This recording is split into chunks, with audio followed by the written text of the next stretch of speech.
বিসমিল্লাহির রহমানির রহিম। প্রিয় শিক্ষার্থীবৃন্দ, দেশের এই বর্তমান ভয়াবহ পরিস্থিতিতে তোমাদের চাহিদার প্রতি লক্ষ্য রেখে আমি মোহাম্মদ একরামুল হক খান, সহকারী অধ্যাপক, বারুইচা ডিগ্রি কলেজ, বেলাবো, নরসিংদী, পূর্বের ন্যায় তোমাদের সামনে উপস্থিত হয়েছি একটি মানসম্মত ক্লাস উপহার দেওয়ার জন্য। আজকে আমরা আলোচনা করব অধ্যায় 4 যৌথ মূলধনী কারবারের মূলধন অর্থাৎ শেয়ার ইস্যু চ্যাপ্টার থেকে। আমার বিশ্বাস তোমরা যদি ক্লাসটি ফলো করো এবং বাসায় বসে একটু একটু অনুশীলন করো, তাহলে তোমরা এই চ্যাপ্টার সম্পর্কে ভালো ধারণা নিতে পারবে এবং অঙ্কগুলা করতে পারবে। সুপ্রিয় শিক্ষার্থীবৃন্দ, আজকে আমরা আলোচনার মধ্যে থাকবে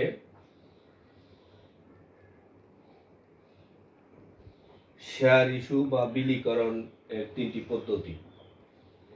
শেয়ার ইস্যু বা বিলীকরণের তিনটি পদ্ধতির মধ্যে প্রথম পদ্ধতিটি হচ্ছে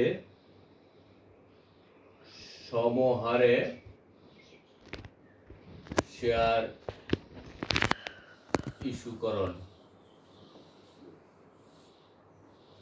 আমরা পূর্ববর্তী ক্লাসে আলোচনা করেছিলাম শেয়ার ইস্যুকরণের বা বিলীকরণের তিনটি পদ্ধতি: সমহারে শেয়ার ইস্যুকরণ, অধিহারে বা প্রিমিয়ারে শেয়ার ইস্যুকরণ এবং অবহার বা বাট্টায় শেয়ার ইস্যুকরণ। আজকে তার ধারাবাহিক প্রক্রিয়া হিসাবে প্রথমটি অর্থাৎ সমহারে শেয়ার ইস্যুকরণের প্রয়োজনীয় জাবেদা এবং ব্যাংক হিসাব, আর্থিক অবস্থার বিবরণী তোমাদেরকে দেখানোর চেষ্টা করব। প্রথমে আমরা দেখে নেই সমহারে শেয়ার ইস্যুকরণের প্রয়োজনীয় জাবেদা। সমহারে শেয়ার ইস্যু করতে হলে প্রথমে আমাদেরকে জাবেদা করতে হবে। আর জাবেদার প্রথম এটি থাকবে, আমরা যখন শেয়ারের জন্য আবেদন করব, আবেদনের জন্য জাবেদা। শেয়ার আবেদনের জন্য জাবেদা থাকবে ব্যাংক হিসাব ডেবিট, ব্যাংক হিসাব ডেবিট, শেয়ার আবেদন হিসাব ক্রেডিট। এবং দ্বিতীয় ধাপে থাকবে যখন শেয়ার আবেদনের টাকা আমরা পেয়ে যাব, ওই টাকাগুলোকে মূলধনে স্থানান্তর করা। দ্বিতীয় ধাপে থাকবে মূলধনে স্থানান্তরের জন্য শেয়ার আবেদন হিসাব ডেবিট, আবেদন হিসাব ডেবিট, শেয়ার মূলধন হিসাব ক্রেডিট। অর্থাৎ শেয়ারের টাকা প্রথমে আমরা আবেদন করব ব্যাংক হিসাব ডেবিট, শেয়ার আবেদন হিসাব ক্রেডিট। দ্বিতীয় ধাপে আবেদনকৃত শেয়ারের টাকা মূলধনে স্থানান্তরের জন্য জাবেদা হবে শেয়ার আবেদন হিসাব ডেবিট, শেয়ার মূলধন হিসাব ক্রেডিট। এবং এই জাবেদা থেকে আমাদেরকে একটি খতিয়ান করতে হবে। আমরা খতিয়ানের নমুনাটি দেখে নেই। খতিয়ানটি হলো দ্বিতীয় ধাপ ব্যাংক হিসাব।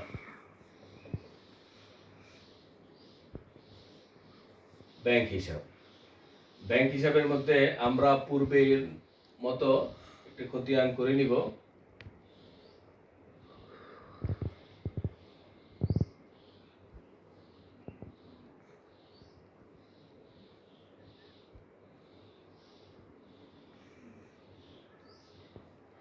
তারিখ, বিবরণ, জাবেদা পৃষ্ঠা, ডেবিট টাকা, ক্রেডিট টাকা, উদ্বৃত্ত বা ব্যালেন্স, ডেবিট টাকা এবং ক্রেডিট টাকা। আমরা ব্যাংক হিসাবে নমুনাটা দেখে নিলাম। আমাকে জাবেদা থেকে এভাবে একটি খতিয়ান তৈরি করতে হবে। ডেবিট উদ্বৃত্তগুলো ডেবিট দিকে এবং ক্রেডিট উদ্বৃত্তগুলো ক্রেডিট দিকে। তৃতীয় ধাপে থাকবে আর্থিক অবস্থার বিবরণী প্রস্তুত। তাহলে আর্থিক অবস্থার বিবরণীর একটি নমুনা ছক আমরা দেখে নিব। আর্থিক অবস্থার একটি বিবরণী ছক আমরা দেখে নিব যে কিভাবে আর্থিক অবস্থার বিবরণী করা যায়। আর্থিক অবস্থার বিবরণী, তৃতীয় ধাপ আর্থিক অবস্থার বিবরণী।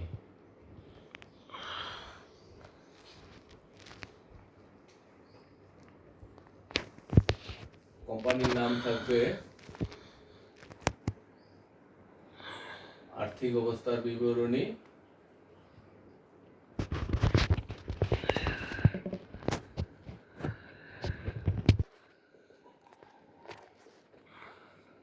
এত সালের তারিখের জন্য আমরা এভাবে এটা করে নিব। টাকা শেয়ার হোল্ডারদের মালিকানা সত্ত্ব ও দায় সমূহ। প্রথম অংশে থাকবে শেয়ার হোল্ডারদের মালিকানা সত্ত্ব ও দায়। এর মধ্যে আমরাই পূর্বে আলোচনা করেছিলাম পূর্বের ক্লাসে অনুমোদিত মূলধন, ইস্যুকৃত মূলধন, বিলিখিত মূলধন। তাহলে এখন প্রথম থাকবে হলো কি অনুমোদিত মূলধন।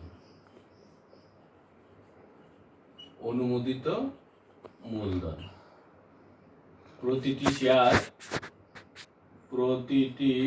শেয়ার ড্যাশ ড্যাশ টাকা করে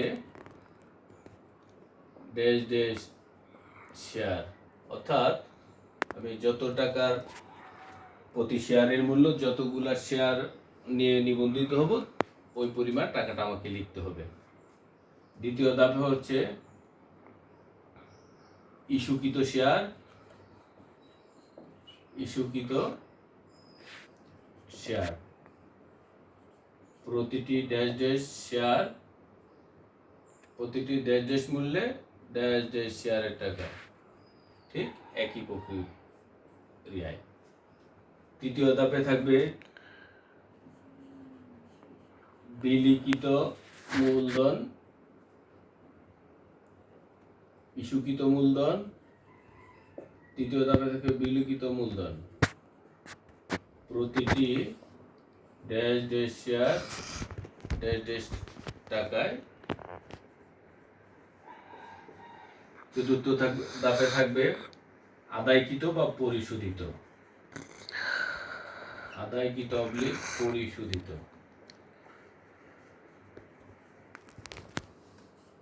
প্রতিটি dash dash share dash dash টাকায়।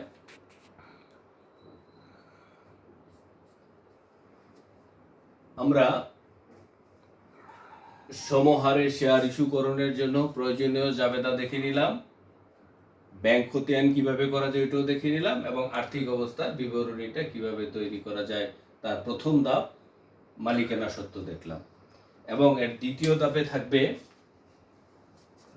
ধাপে থাকবে শেয়ার হোল্ডারদের চলতি সম্পদ সমূহ।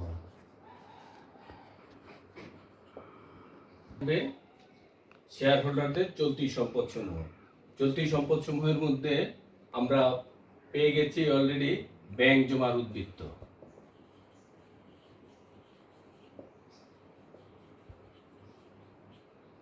আমরা ব্যাংক জমার উদ্বৃত্ত পেয়ে গেলাম। এবং তৃতীয় ধাপে থাকবে অন্যান্য অবলোকনযোগ্য ব্যয়সমূহ। অন্যান্য অবলোকনযোগ্য ব্যয়সমূহ। অন্যান্য অবলোকনযোগ্য ব্যয়সমূহের মধ্যে থাকবে শেয়ার অবহারের টাকা, শেয়ার অবহার, এবং থাকবে শেয়ার অবলেখকের কমিশন। শেয়ার অবলেখকের কমিশন।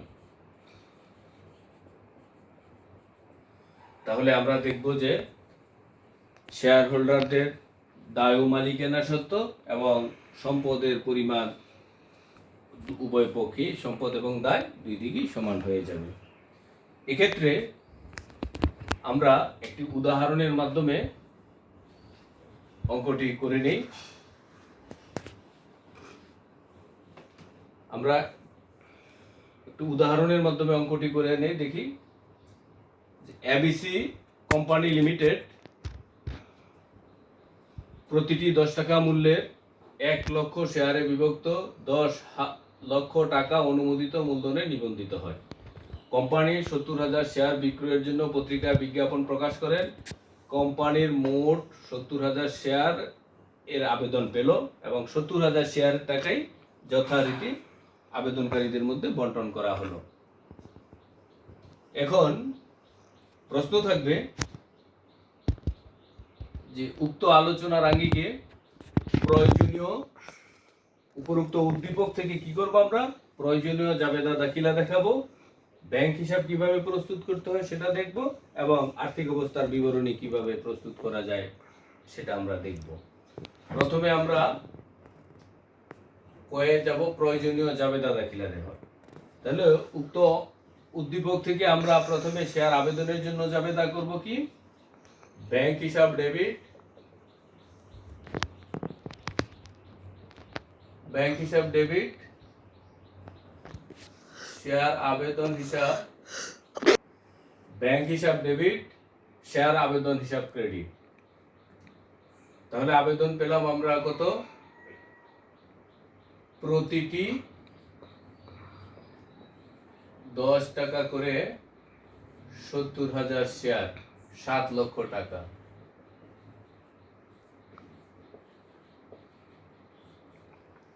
তাহলে আমরা প্রথমে পেলাম ব্যাংক হিসাব ডেবিট, শেয়ার আবেদন হিসাব ক্রেডিট, আবেদনের 7 লক্ষ টাকা।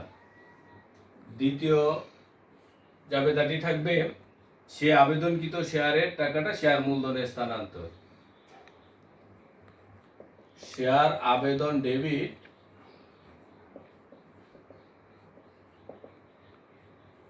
শেয়ার মূলধন হিসাব ক্রেডিট, টাকা সেম 7 লক্ষ টাকা, প্রতিটি 10 টাকা করে 70,000 শেয়ার।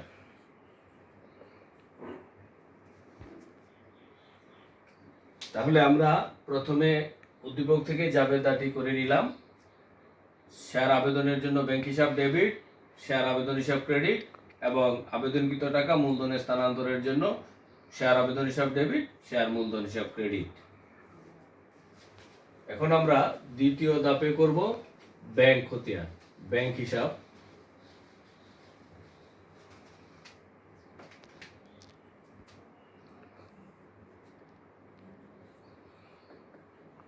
ব্যাংক হিসাব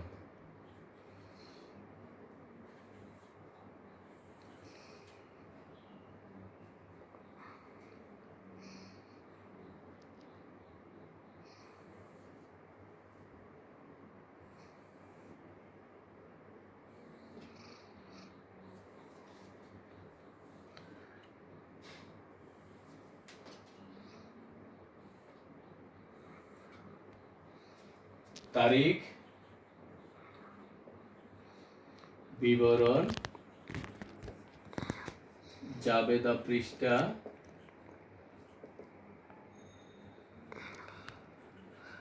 ডেবিট টাকা, ক্রেডিট টাকা। আমরা উদ্বৃত্ত বা ব্যালেন্স,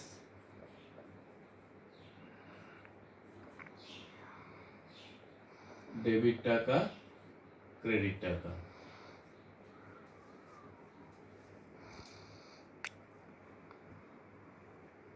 পূর্বের সেই জাবেদা থেকে আমরা এখন হিসাব করে নিব যে ব্যাংক খতিয়ান।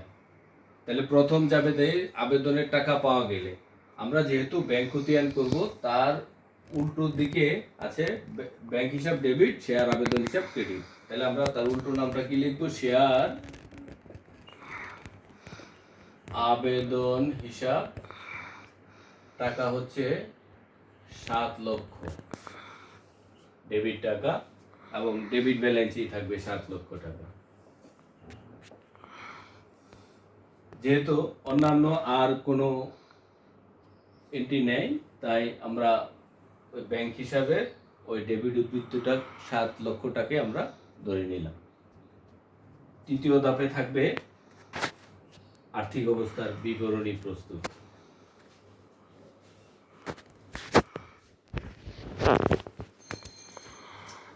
আর্থিক অবস্থার বিবরণী প্রস্তুত। তাহলে এবিসি কোম্পানি এর আর্থিক অবস্থার বিবরণী এত সালে এত তারিখে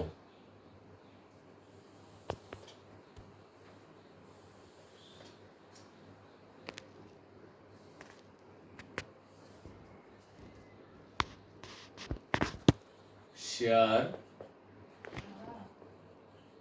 হোল্ডারদের মালিকানা সত্ত্ব ও দায় সমূহ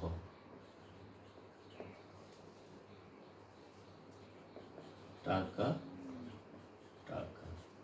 তাহলে প্রথম অংশে থাকলো শেয়ার হোল্ডারদের মালিকানা সত্ত্ব ও দায় সমূহ। তাহলে আমরা নমুনা ছকে দেখে নিয়েছিলাম। প্রথমে কি থাকবে? অনুমোদিত মূলধন।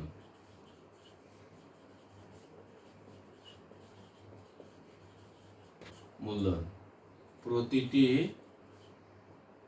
10 টাকা করে 1 লক্ষ শেয়ারের মূল্য 10 লক্ষ টাকা। আমরা হিসাবটাকে বন্ধ করে দিলাম। দ্বিতীয় ধাপে থাকবে ইস্যুকৃত মূলধন।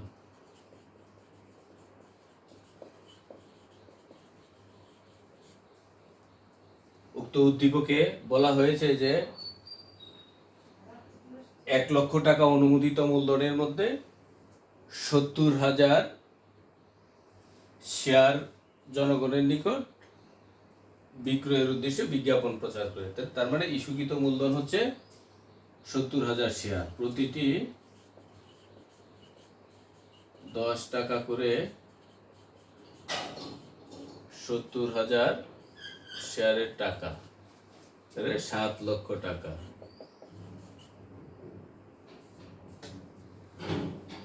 যেহেতু উক্ত উদ্দীপকের মধ্যে বলা হয়েছে যে যে পরিমাণ শেয়ার ইস্যু করেছে সম পরিমাণ শেয়ার বিলিও করেছে, সম পরিমাণের টাকা আদায় হয়েছে, এজন্য আমরা বিলিখিত এবং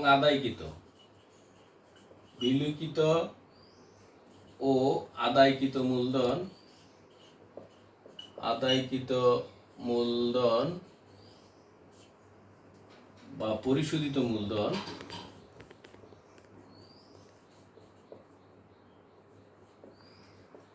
একই ধরতে পারে। তাহলে পরিশোধিত মূলধন হচ্ছে কি? প্রতিটি 10 টাকা করে 70,000 শেয়ার মূলধনের টাকা 7 লক্ষ।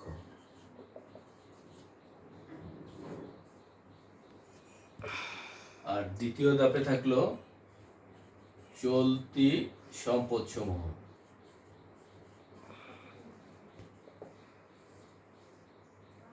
উক্ত উদ্দীপকে চলতি সম্পদ শুধু আমরা ব্যাংক খতিয়ান থেকে পেয়েছি ব্যাংক জমার উদ্বৃত্ত